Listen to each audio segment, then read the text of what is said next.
All right, we'll go ahead and get started. Thank you for joining today's conversation with Infinite Giving. I'm Lauren Patrick. I'm the head of marketing here at Infinite Giving, and I'll be your moderator for today's session. I'm thrilled to be joined with our head of customer success, Casey Harden, and our CTO and co-founder, Connor Ford. We were really excited to put together today's content and share a really cool firsthand account of one of our clients receiving a major stock gift from a first-time donor. So Casey will tell you a little bit more about that happen, but first we'll get into the why of why stock gifting has become such a major part of a giving strategy. Casey, I'll let you take it from here. Sure, absolutely. Let's maybe just go back one and we'll just do a couple quick intros for Absolutely. Perfect. So, as Lauren mentioned, I'm Casey. I'm the head of growth and client success here at Infinite Giving. I found Infinite Giving because I am the treasurer for a small nonprofit and needed to accept a stock gift for the first time. Tried a few other options. None of them would work with us basically because we were too small. And that's how I found Infinite Giving.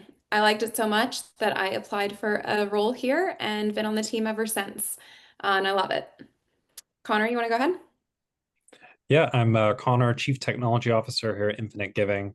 But like Casey, I'm also the board treasurer for a nonprofit, this one called the Definity Project, where we encourage college students to build self-landing rockets. So we've got several teams all around the world, and they are building some really cool things. Thanks, Connor. Back to you, Perfect. Casey. So going back to the why, basically. So the average gift size by asset changes a lot when you start to talk about non-cash giving. So the average online credit card gift in the US is just $128, but the average stock gift is over $8,000. In the Infinite Giving platform, it's actually over $30,000. The average crypto gift is 10,000, DAF grants over 12,000. So while asset giving is less common, it's often more impactful. This is because most wealth is held in assets, not checking accounts. In fact, 90% of high net worth wealth is in non-cash assets like stocks, real estate, or private equity. So when you ask only for cash, you're tapping into the smallest bucket of your donor's capacity. Think of your own finances and where you hold your cash versus your assets. But when you make it easy to give stocks, crypto, or DAFs, you can unlock a much larger opportunity, especially if you can make it as easy and frictionless for your donor as possible. Of course, we know it's a tough time for giving. Individual giving is down 13.4% in the last 2 years, while 71% of nonprofits report higher demand for services. 42% say they're struggling financially, and 68% expect to cut programs within 2 years. So, what does that mean for the sector? We all know nonprofits are the ones to help out our communities in crisis, and we step up to fill the demand. So, we have to get creative.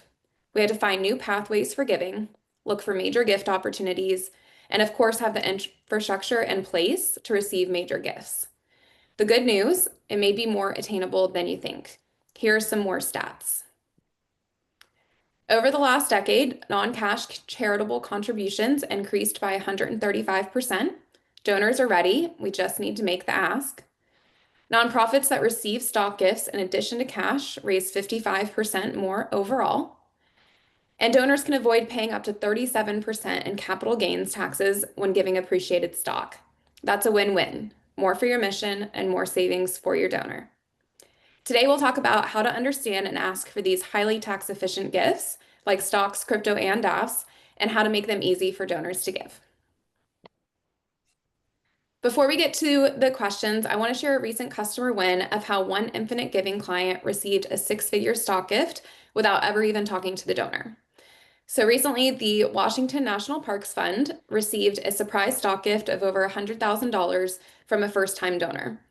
What's remarkable is the nonprofit did not even know of the donor before the gift. The donor simply went to the website, clicked on Donate Stock, powered by the Infinite Giving widget, and made the gift directly. It's such a powerful example of what happens when you make non-cash giving simple and visible. Generosity scales on its own. We're sharing the link to the case study in the comments section so you can read more, and please share your questions in the Q&A. Thanks, Casey. That was a great overview. So like Casey said, I'm going to drop the link to the full case study in the chat.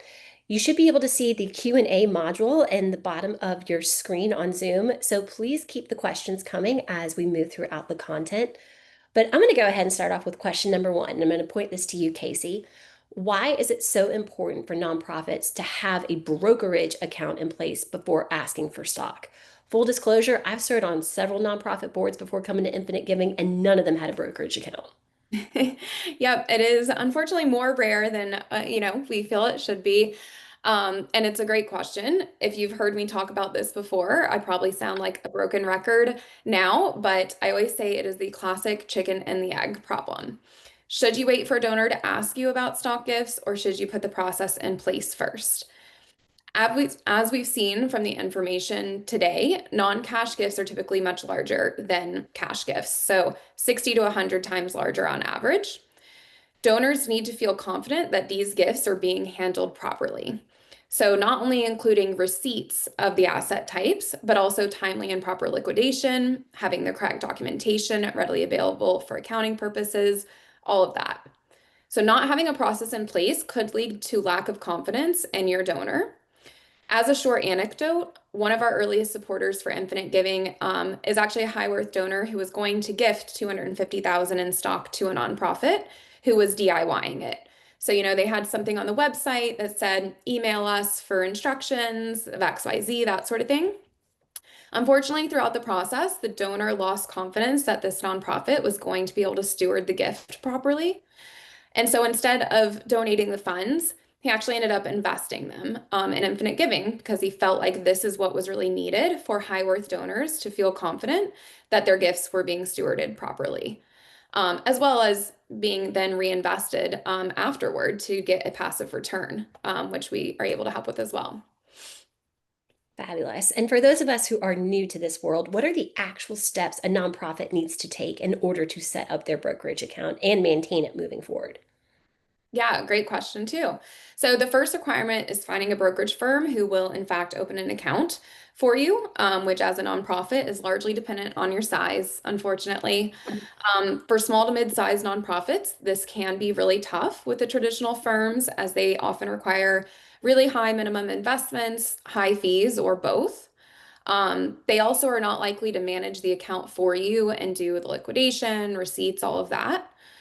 Speaking from my own experience as a treasurer, I applied to Fidelity, Schwab, and E-Trade for our nonprofit, trying to get this stock gift, and got turned down by all of them because we simply weren't big enough, didn't have enough to invest. So the process was also quite arduous. I spent months filling out applications. The shortest one I think was 18 pages, longest was like 70. Had to mail it around, get wet signatures from my board, all of that, and still just to get declined. But I also heard processing times of, a couple months, even if we had gotten approved. And that's without providing any interface for the donor to gift through or anything like that. That's just the brokerage account. So you'd be in charge of getting them the instructions and all of that. So thankfully, there are some solutions out there besides the traditional brokerage firms to help with this process. Personally, for me, that's where Infinite Giving came in. They were willing to open an account for no minimum to accept the stock gifts, plus handle the liquidation, the receipts, all of that. The account was able to be opened with just a 30-minute call, all digital, with no wet signatures from my board. And the accounts were open in just 2 to 3 days, so we didn't lose more momentum with the donor, which was great. That's fantastic. We actually had a question just come in from Eileen, who's tuned in today. She's asking for the parameters, budget size of how we define small to medium nonprofits.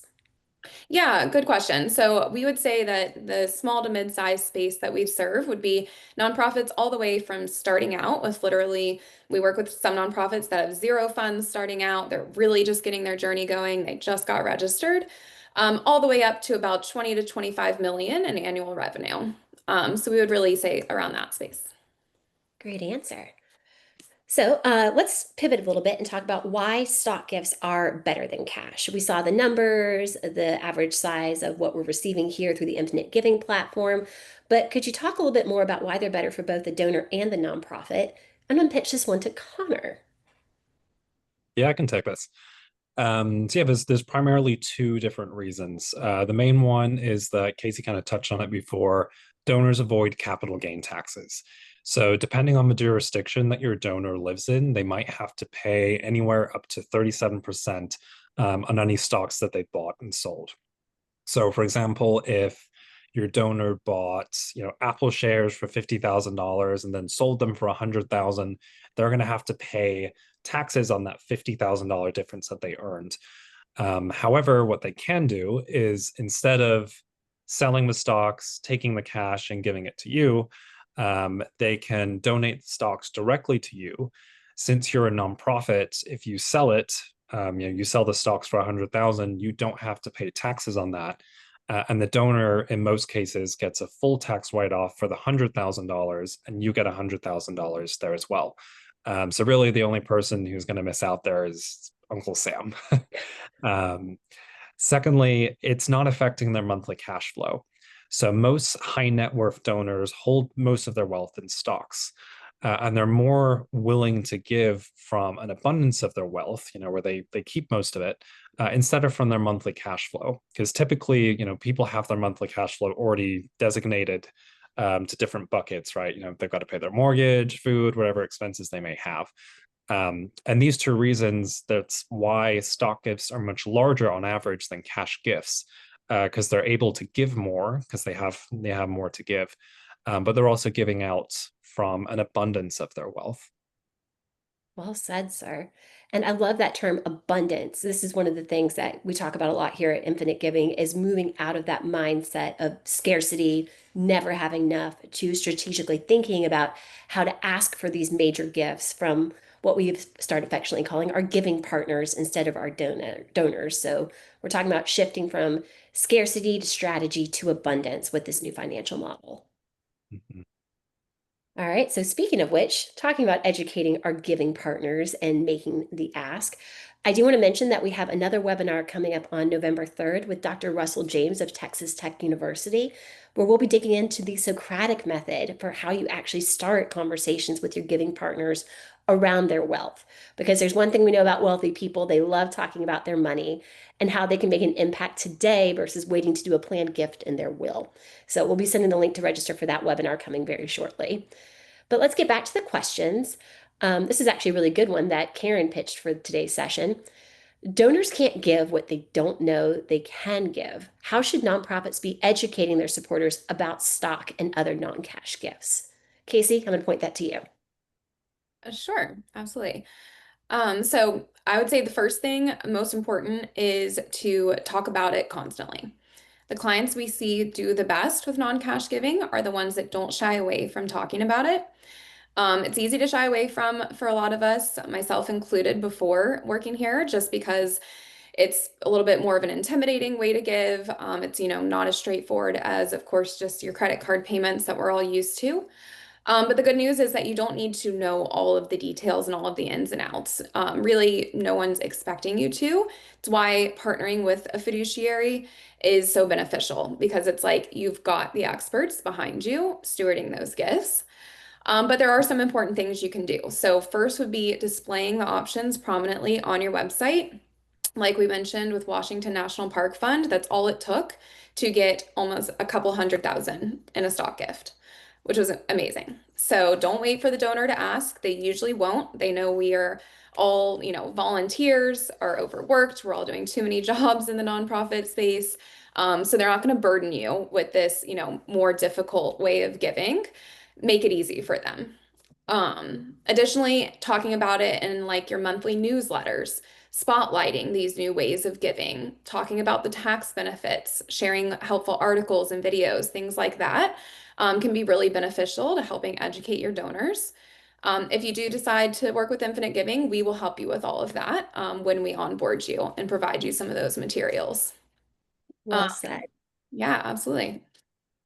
And it's interesting because we get asked all the time, like, what other success stories do you have of nonprofits that prompted asset-based giving and saw a big impact? One of my favorites is a human services organization out in Indiana that I think we processed, what, $1 million in stock gifts for them over the last year?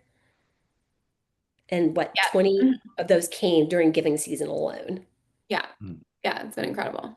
Yeah. Another one of my favorite stories, I was having coffee with a colleague in the tech community who came from up in the Northeast, and he said that his private school is educating their student alumni on the benefits of giving stock. And he's like, yeah, I've only been giving them stocks instead of cash. But it comes down to the nonprofit communicating those more ways to give.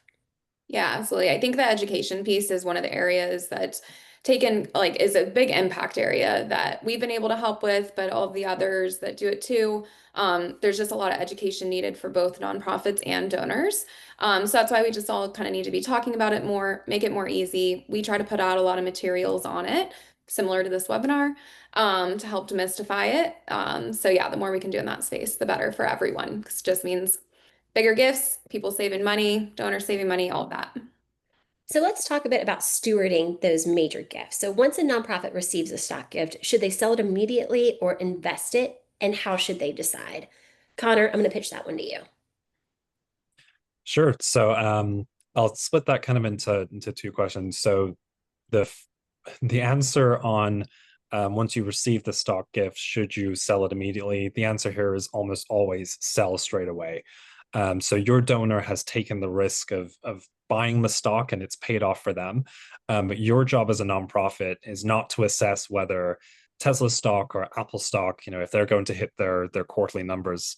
It's to steward the funds responsibly. So the only reason that I could see you would ever want to keep a stock is really if a donor required it.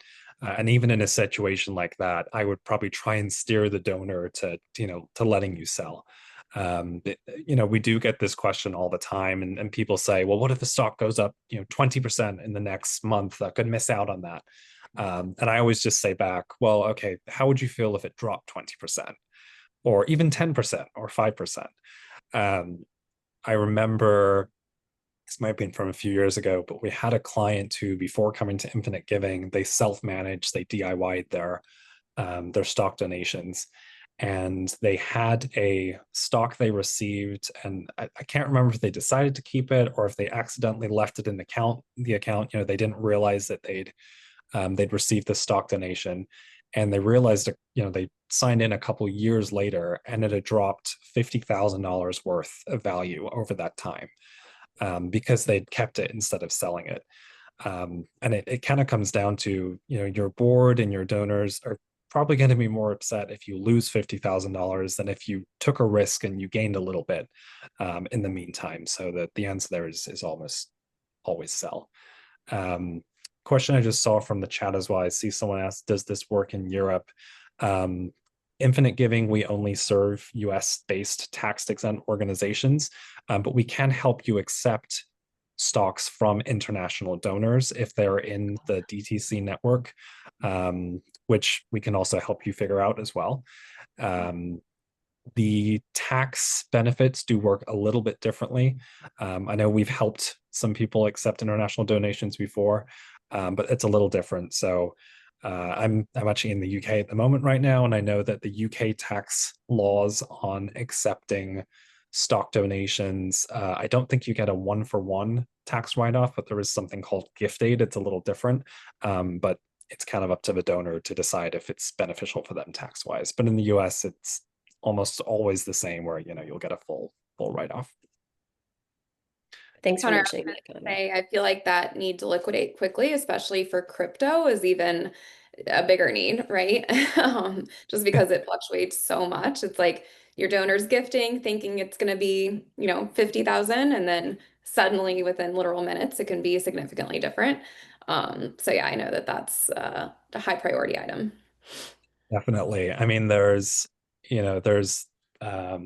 ETFs that track the market. There's mutual funds that people donate, and they tend to move a little slower. And there's individual stocks, like if you donate Apple and Tesla, and they can fluctuate quite a bit. But then crypto is a whole new beast. I mean, it can go 5 minutes, it can go up like this, down like this, and the market's 24/7. So yeah, with crypto, it's very important to sell as soon as possible. Good call out. So let's talk a little bit about what nonprofits do once they receive these funds. We get the question all the time about, am I too small to start an endowment? And the question, or the answer to that, is actually no, you're never too small to start an endowment. So Connor, I'll let you take that one. Yeah, sure. So yeah, once you have the funds, you've liquidated it. Yes, you are, free to do with that what you want. It really determines depends on what you want to use the funds for. So if you wanted to start an endowment, if you say, hey, our reserves are healthy, we've got 6 months to a year of expenses, yeah, go ahead and do it. Some brokers will have pretty high minimums. At Infinite Giving, we do not have a very high minimum. We let you start. If you are a donation client with, Casey, it's any amount, is that right? Yep. Any amount. So you can start with $1,000 even. You can start your own endowment. For those, when it's longer term funds, we do recommend putting it into stocks and bond portfolios. So typically we say 70% stocks, 30% bonds. But the most important thing is just to meet with an advisor and to talk about your time horizons, what you want to use it for eventually, because those discussions is really going to determine what the best portfolio is for you. And if you don't have those reserve funds yet and you think, great, this is a great way to kick off my reserve funds, we typically recommend putting them in something a little more conservative. So at the moment, US Treasury bills are still paying a pretty high rate. So we're recommending that most of our clients go into Treasury portfolios. We also have some other bond portfolios. So we have a diversified fixed income, which is very popular, and then also some more government-backed portfolios. But most of them are government-backed or heavily reliant on government-backed securities, just because they are a little more conservative for reserve funds. Yeah, Connor, I was going to add to that. Appreciate that on endowments, just to demystify those a bit. I think a lot of times endowments seem intimidating, or to Lauren's point, or we're not big enough, we can't have one, that sort of thing. At the end of the day, an endowment is really just the policy around the intent of the funds, and how they'll be invested and then dispersed, and the investment account for them. So it's really not overly involved. Again, if you did want to go with us, we'd help you with all of that. Writing the policy and everything is just included in our services, but it really is a lot more attainable than folks think.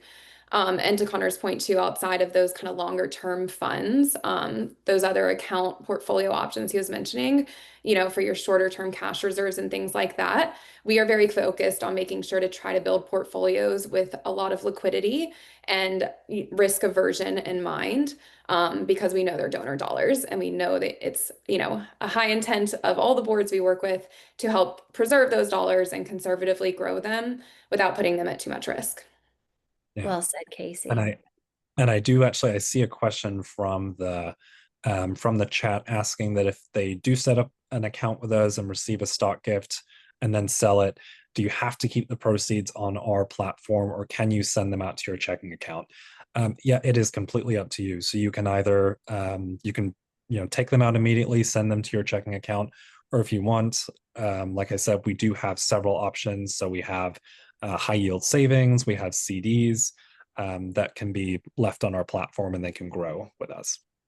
And that's a really good call out too, because with Washington National Park Fund, since we were already their steward and knew the rules for their investment policy statement, Casey, I believe we immediately put that stock gift into short-term reserves for them, right? Mm-hmm. Yep, exactly. Because that's what they previously spelled out in their IPS. Mm-hmm. Right. And an IPS is investment policy statement. We help write those as well, to help make sure you've got guide rails in place for what your board's comfortable with, your risk profile, liquidity needs, all of that. I also just wanted to go to the chat really quick because we had a question. Do you all provide a stock donation platform only, meaning other gifts are processed not with Infinite Giving? Good question. I know we've been focusing on stock gifts today. That is, of the asset gifts we're talking about, those are the most popular. So we do tend to focus on those. We're really well known for those too because we have 0% processing fee. But all that to say, we also process crypto, DAFs, endowments. For crypto, we do it for 1%, the DAFs and endowments for 0 as well. So we do have those other options, and those are processed. Stocks and crypto by us. DAFs, you do have to go to your DAF provider as a donor. So you have to log into your provider's website. If your donor's given to a DAF before, they should hopefully kind of know that process. But through our widget, we just try to help provide the details that they'll need to send through their provider. Thanks, Casey. We have another question in the chat about our pricing, the fees to process a stock donation and liquidate the funds. So I'll drop a link to our pricing page here in the chat, but Casey, you want to talk about that? Yeah, sure, absolutely. So with Infinite Giving, our donation services overall, which include the assets I just mentioned, stocks, crypto, DAFs, and endowments, but also card and bank payments. So, ACH, debit, credit, Apple Pay, Google Pay. Um, all of those different options are $149 a month for a 12-month agreement. However, we have a couple discount options. If you hold over $100,000 with us on the investing side of the house, then it drops to $99 a month. And we also have a small nonprofit discount available as well for $99 a month. And then, like I mentioned, 0% processing fees for stocks, DAFs, and endowments, 1% for crypto and cash. And we use Stripe as our processor for the credit card type of payments. Yeah, and just want to call that out. Today's webinar is about non-cash giving, but we accept cash donations all the time.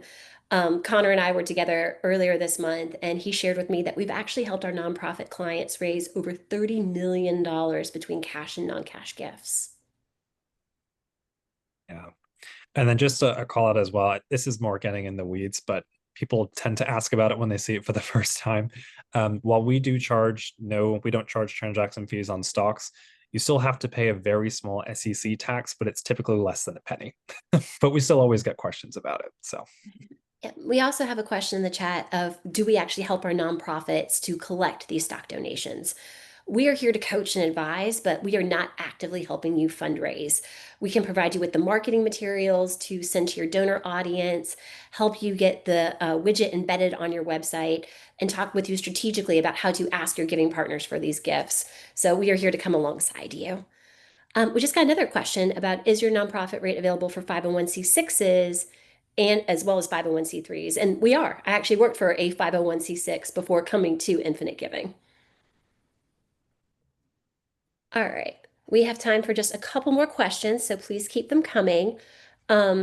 Casey, why don't you take a second to just explain to the audience a little bit more about our key differentiators as a steward coming alongside you?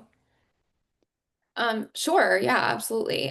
So when it comes to working with Infinite Giving, our goal is to take as much of the onus off of you as possible, myself included, Connor, Lauren, our founders, all of us have served on nonprofit boards. So we're all very close to the challenges. We know the last thing you need to be doing is like spending a bunch of time training on a platform and how to do it, or like learning a difficult system, or figuring out how to liquidate a crypto coin. So our goal is to make it fast and simple. So our fast account setup is one of our key differentiators. Like I mentioned, trying to set up an account with other firms. It's literally a 4 to 8 week sort of process. Ours is just 3 business days. And we guide you through the onboarding. So 30-minute onboarding call. And then we actually also offer a complimentary implementation call that's just 15 to 30 minutes to help get you launched and get you, talking and give you some marketing tools to use with your donors. That 0% transaction fee for stock gifts is a huge differentiator, and the 1% on crypto, it's extremely low for the industry. Most of our competitors, that we know of, actually charge at least 3 to 5% on each of those type of gifts. And then also the nonprofit only expertise. So we serve only nonprofits, again, that small to mid-size range. So everything we build is for your mission. And we offer really high levels of support. So we will work directly with your donors, their brokers if needed, to help them get their gifts in if they're confused about anything. We provide board education, post gift guidance, and those fiduciary services as far as helping you grow those funds, pursue growth of those funds passively. And so that's, through our integrated investment services. So I would say that's probably our biggest differentiators. I just got a trauma flashback when you were talking about the account openings. When we were trying to set up our checking account with with Bank of America, the executive director was in San Francisco and I was in Atlanta.